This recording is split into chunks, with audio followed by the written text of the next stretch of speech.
Hi guys, so when it comes to completing this table for this function, basically what we're going to do is we're going to take these x values and we're going to plug them in for this x here. Okay, so when I do that, let's say we take that negative 12 first. So over here, that would be f of negative 12 equals negative 2 times the absolute value of negative 12 plus 8. And then I would simplify the inside of this absolute value. Negative 12 plus 8. Well, that's kind of a wonky negative 2. Sorry, guys. That would be negative 4.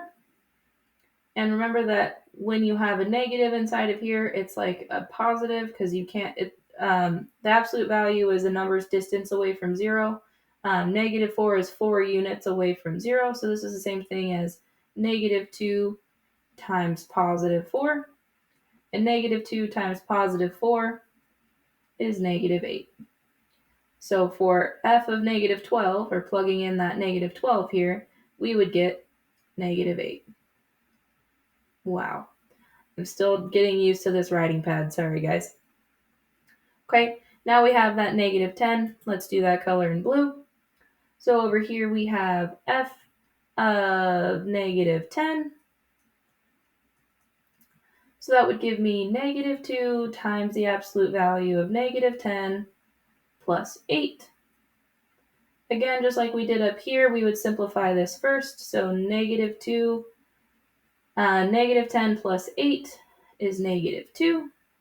And again, negative 2 is 2 units away from 0, so that's the same thing as negative 2 times positive 2, which is negative 4.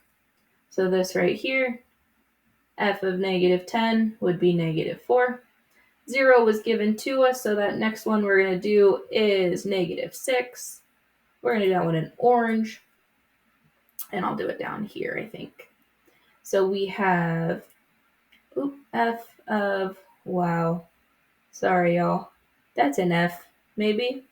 There we go. F of negative 6 is equal to negative 2 times negative 6 plus 8. Again, simplifying the inside of that absolute value, we have negative 2, negative 6 plus 8 is just 2. And negative 2 times 2 is again negative 4. So that's here, negative 4. And then the last one, I don't know, let's do this cute pink color. And we'll do that one somewhere over here. So f of negative 4 is equal to negative 2 times the absolute value of negative 4 plus 8. Well, we have negative 2. When I simplify this inside here, we'd have the absolute value of 4, which is negative 2 times positive 4, which is also negative 8. Oh, wow. Negative 8.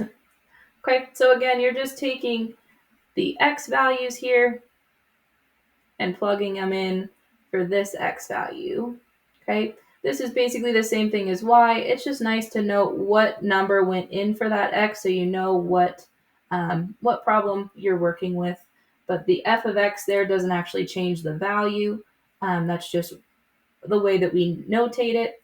And then the actual x value is the one that we plugged in there in your equation. Okay, hope that helps.